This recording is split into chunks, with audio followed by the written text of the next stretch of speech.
waiting for our guest to join up with our live stream here. We welcome to our first live stream interview for our Wildlife Storytellers photography contest. And just want to remind you that you can click the link in our profile to get details about how to enter this contest. It's open through September 14th, and we'll be announcing the winners at the end of Sea Otter Awareness Week. So I'm still waiting for for Isabelle to join us.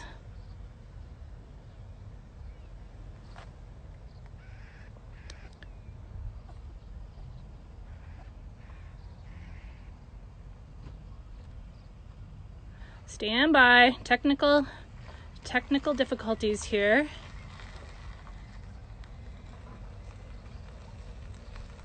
There you are. It's open. Our contest is open to all ages. Professional and amateur photographers are welcome. All species, all ecosystems. So it's not limited to just sea otters. Pretty much anything, anything goes. Any living thing goes. And again, you can click the details in our profile to get to the description of the contest. And now I see Isabelle is with us. Good morning, Isabelle. Good morning, Gina. How are you today? I'm great here in Elkhorn Slough in California. And you're talking to us from where? I am in Vancouver, British Columbia, my hometown. Yes. Awesome. Are we seeing otters behind you today, Gina? No, I'm pretty far up in the slough. I'm at Kirby Park, which is way, a couple miles back, and it's kind of rare to see them up here these days. They did come out a little bit several years ago. They're using it more regularly, but no, we're just going to have some beautiful scenery and birds in the background, and probably not any otters to distract us in a good way. So just to introduce, so I'm Jenna Benthal. I'm the director of Sea Otter Savvy. And Isabelle Groc is a conservation author and photographer, and she has a publication that came out recently, Sea Otters, A Survival Story. It's a really great book. I highly recommend it. Check it out on Amazon. And today we're here to talk about sort of a new concept that we're really trying to promote. I don't know if it's new, but it's kind of a new way of thinking about wildlife photography. And Isabelle, I think you are the first person that really mentioned the phrase wildlife storytellers to me. And so I'm kind of wondering if you could maybe talk about how you became how you came around to being a conservation photographer, and what you mean by wildlife storytellers. Of course, Gina, I'll be happy to. So I want to start with telling you a story of me growing up. So I've lived in Vancouver, British Columbia for over 20 years, but I have grown up, I was born in France, in the south of France. That's where I grew up. And I grew up in a small town really far away from the ocean, so rural France. And I remember as a little girl, I became strongly impacted by two images I saw on television.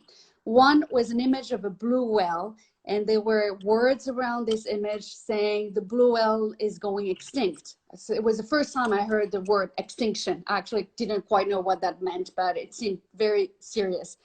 The second thing is there was a major oil spill in France that affected the shoreline of Brittany. And I remember seeing those shorelines and also seabirds covered in oil. It was a very sad thing to see.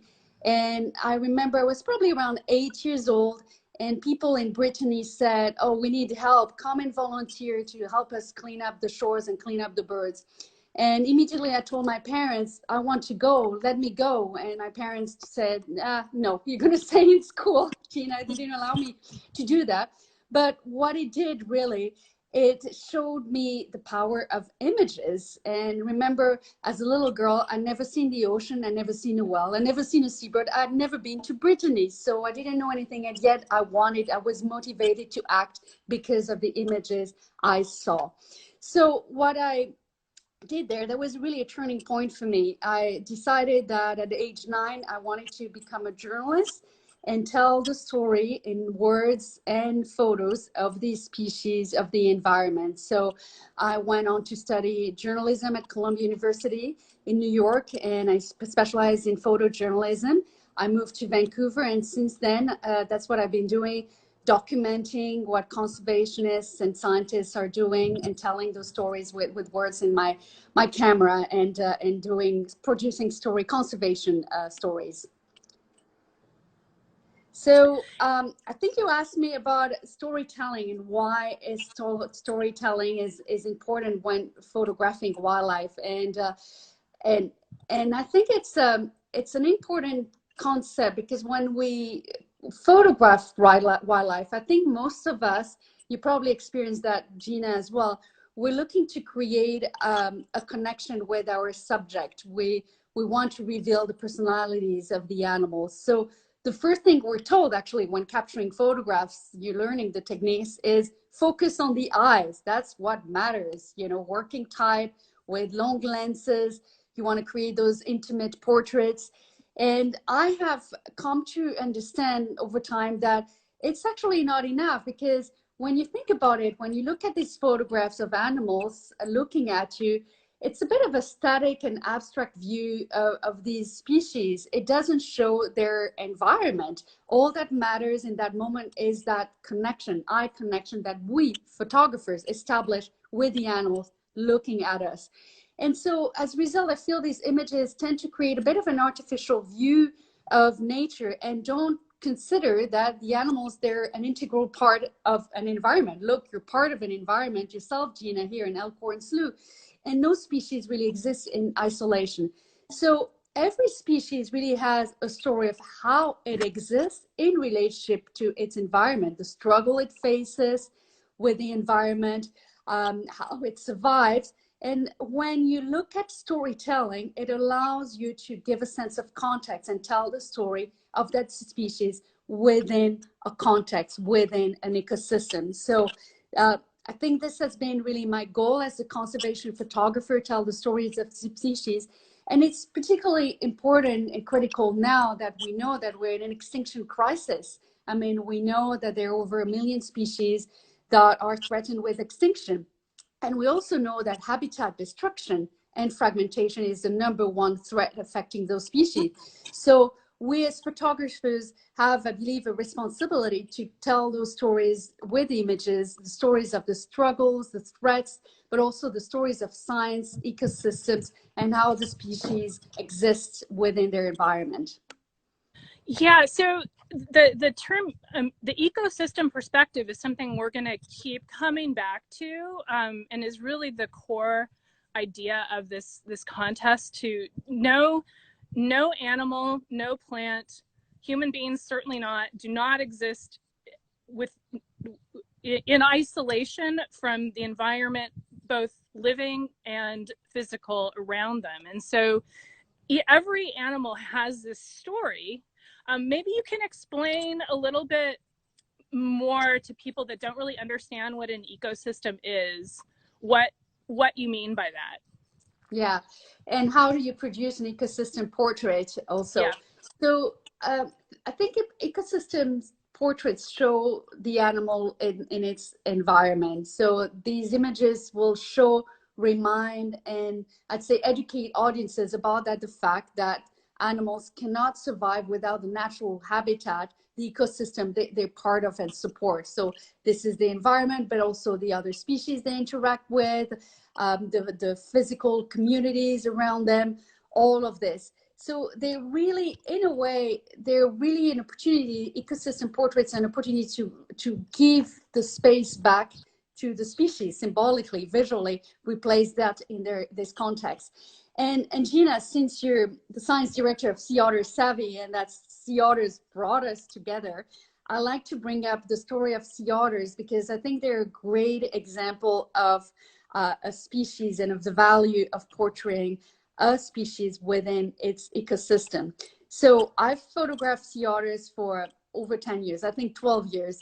And like I think many other people, I'm guilty of being first falling in love with the beauty of this animal, very charismatic, cute animal. I mean, and to be honest, I wanted to capture every detail of their whiskers, their paws, everything that people fall in love with when they first see a sea otter, and with long lenses and things like that.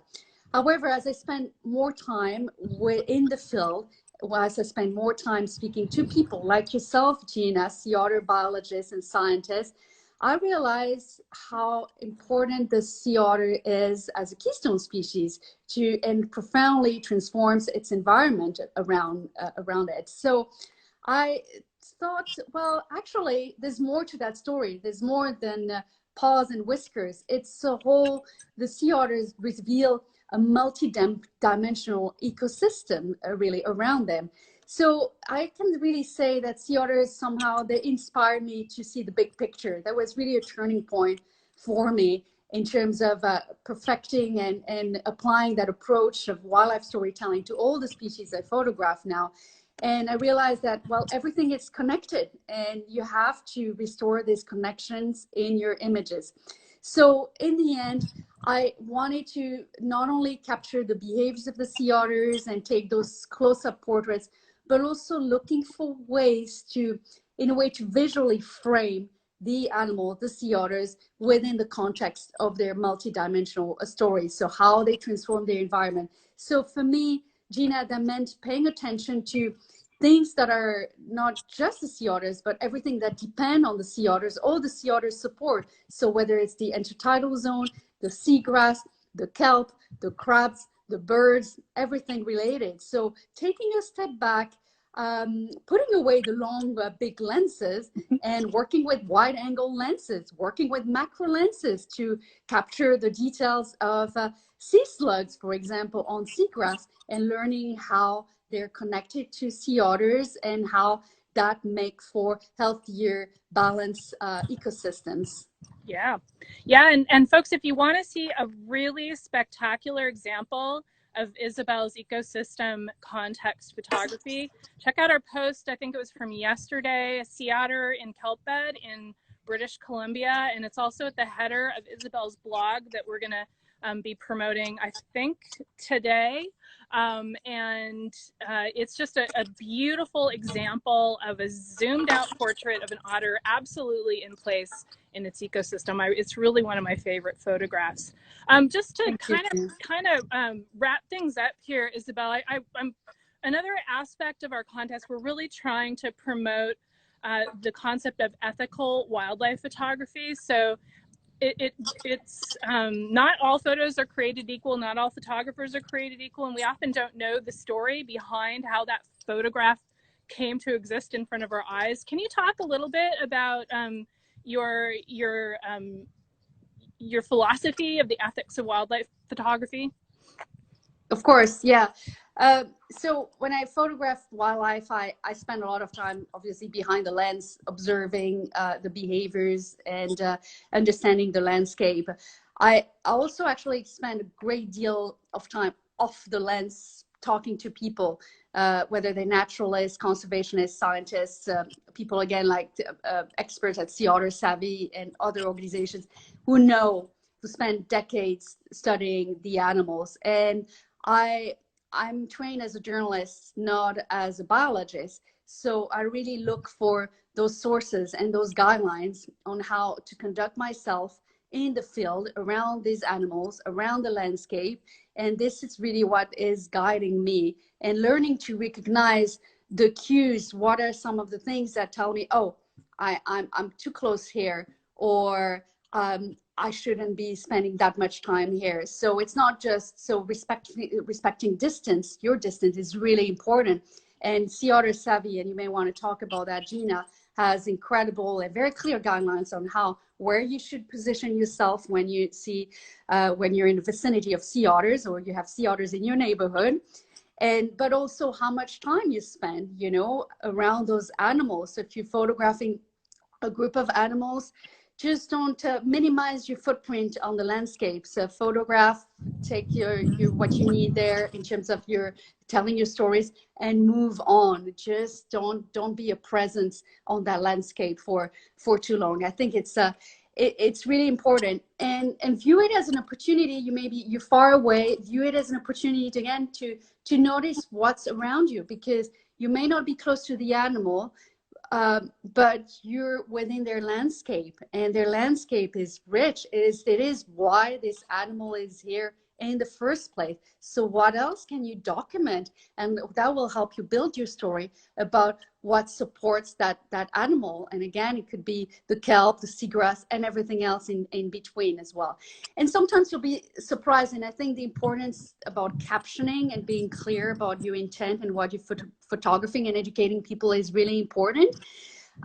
Because sometimes some curious animals, animals are people, their own people. So they will approach you in some instances. I've had that happen more than once with sea otters and other wildlife. And what happens when this happens? I'll tell you a quick story, Gina. A few years ago, I was in Midway, in the part of the Hawaiian Islands. And I was there to photograph, among other things, Laysan ducks. I don't know if you know Laysan ducks. They're incredibly endangered. I do. Yeah. They're one of the most endangered ducks in the entire world. There's very few of them, and they are on Midway. And the biologist I was working with said, look, really stay extremely far away from these ducks, be careful. And so we're like, oh yeah, okay. So it's really making no noise, see these ducks from a distance, and adjusting my tripod, and no move. And this pair of ducks just made their way extremely close to me. They wanted to check me out. They were curious. I was like, oh, okay, that's great. And so I didn't move. I didn't want to startle them. I let them approach me, but that was on their own terms. So let them make the decisions on what they want to do on the landscape. And when it comes to captioning these photographs, then when you post them on social media, certainly people will remember or will see, oh, wow, that's a close-up portrait of a duck or a sea otter. I want to get that too. And I think providing context of how you obtain that photograph, telling the story, is hugely important in terms of building that awareness and knowledge and how to act and behave around wildlife.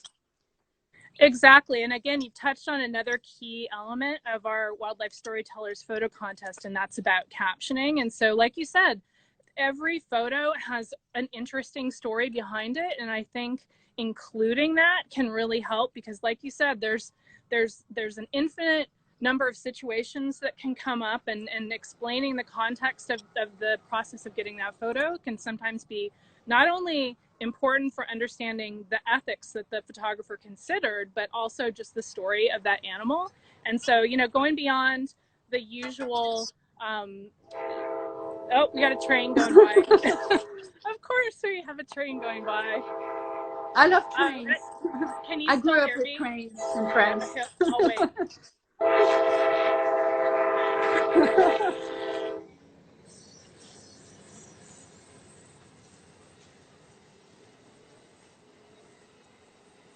Last time we talked, we were hearing a sea otter pup in the distance calling mom. Train tracks going through sea otter habitat.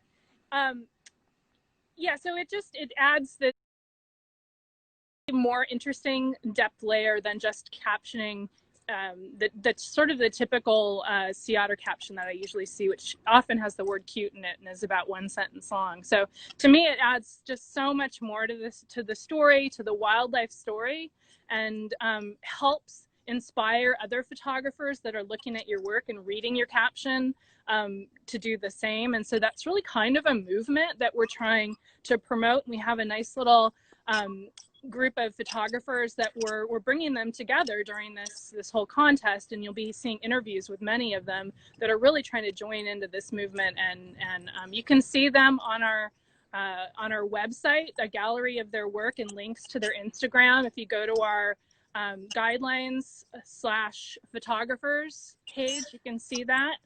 And just a quick shout out to one of them on our team, C with Morgan, is with us right now. And I encourage folks to go check out her Instagram profile. And she's going to be talking about social media and wildlife photography on August 14th. So she'll be interviewed in just a few weeks. So I just wanted to call your attention to her.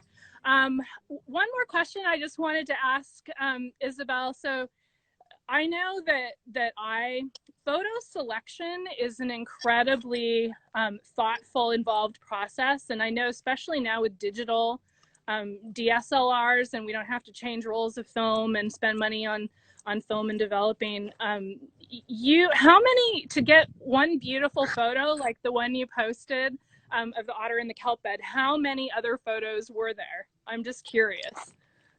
That's a great question, Gina. You know, I can't tell you, but I take many photos, and I think to find one that I really like. And maybe I've become even more selective because I tend to, when I come back from a trip, and in terms of for sea otters, multiple trips, and I continue to build these trips and go in the field because there's always something more that I like to capture. I really view the pictures as a story, as how do they contribute to building a story or an angle to the story. So I will think about, and in terms of posting of social media as well, I'm extremely careful. I put a lot of thought into what I post on social media. This is why sometimes there's quite of a time lag between a trip and what I actually post on social media, because I'm going through all these photos, thinking about how do they contribute to revealing a piece of the puzzle, a complex puzzle that tells a story of that animal and its environment. And also, how do they advance my goal of conservation as well? So how will they evoke emotion? How will they educate audiences? How will they be a call to action to protect the species or the habitat? How do they contribute to communicate science and science findings, and inspire people to act for the wild? So I look at all these factors and think about that when I build a story. But I spend a lot of time talking to people, and there's nothing more gratifying to think about an image that comes from a story that you've learned or the knowledge you built. So I'll give you an example, Gina. So for example, when I've learned over time that sea otters use tools, and one of the few animals using tools, and I went in the field and waited and on land to try and capture that behavior. And when I finally saw this and actually seeing a sea otter using a tool, I thought, wow, this is an incredible thing to see, and I can photograph that with the knowledge behind it, with understanding what it means, the significance of that. When I will post that image, I'll tell the story of tool use and what's important. So it's a story it's an image that tells a story. I'm also really sensitive when it comes to, so captioning is really important. And often people say, oh, images is worth 1,000 words, but actually captions are really important to build that story. And I'll take every opportunity to tell that story around the image. So even when I post close-ups portraits, so for example, I posted a few weeks ago an image of a sea otter pup, and it was in seagrass. And everybody's like, oh, wow, it's so cute, like you said, but there's seagrass there. And what a great way to draw people's attention to importance of seagrass to sea otters and vice versa. What I look at it, I always look in terms of posting images and selecting images. I always make the mental exercise of what is in the best interest of the species. I always think about that. So, for example, if there's some sensitive images or if there's location involved, I'm really always checking with scientists. I'm always very careful about not posting details of locations, because we know out in the world, they're not always well-intentioned people around that. So I think being careful about location, not giving too many details publicly, being careful is really important. So again, what is in the best interest of the species is what drives me, I think, in terms of choosing, selecting, curating content and posting it on social media. Yes, you can really get a sense of how much thought and consideration Isabelle gives before she uses a photo and makes it public. And Isabelle, you really are a science communicator, and you communicate in a way people don't even realize they're getting a dose of science, and I really appreciate that. I want to thank you for joining us today. It's been really wonderful talking with you, and Isabelle is going to be one of the judges on our photo contest, so you're going to hear more from her towards the end. But check out her blog on our website. She wrote a really great blog all about some of the things we talked about today. And again, click the link in our profile to go to the details to enter our Wildlife Storytellers photo contest. And that's going to be open again through September 14th. And I think we're going to wrap it up for the day. Thank you so much, Isabelle, for joining us all the way from Vancouver. And thank you again. Thanks for everyone for joining us. Thank you, everyone. Thank you, Gina. I'm so happy to be part of this. Gina, I want to thank you and your team at Sea Otter Savvy for collaborating and launching this great initiatives. I'm so excited to see what people submit. Well, we know that it's open to all photographers, all ages, amateur and professional photographers. Remember that you don't need a big lens to accomplish and to be successful and enter that competition. You know, any equipment does. I think it's all about knowledge, building stories, and capturing what you learn about an environment as opposed to the technique or the equipment. So looking forward to the photos coming in and sharing more stories and conversations around ethical wildlife and conservation photography. Absolutely. All of the judges are eagerly awaiting your submissions. So again, go to our link in our profile and find out all the details about how to enter. And we do have a special category for youth. So we're really excited to see some young people's photographs. And so we look forward to what you send us. And I'll be back on, let's see, August 10th with our next interview. That's going to be Joe Tomilione, Eco Exposure Photography on Instagram. And he is a wildlife photographer and a sea otter biologist. So we're going to have a really cool conversation with him about this ecosystem perspective. And thanks everybody for tuning in. Thanks again, Isabelle, and I'll see you on August 10th. Sounds great. Thank you, Gina. Bye.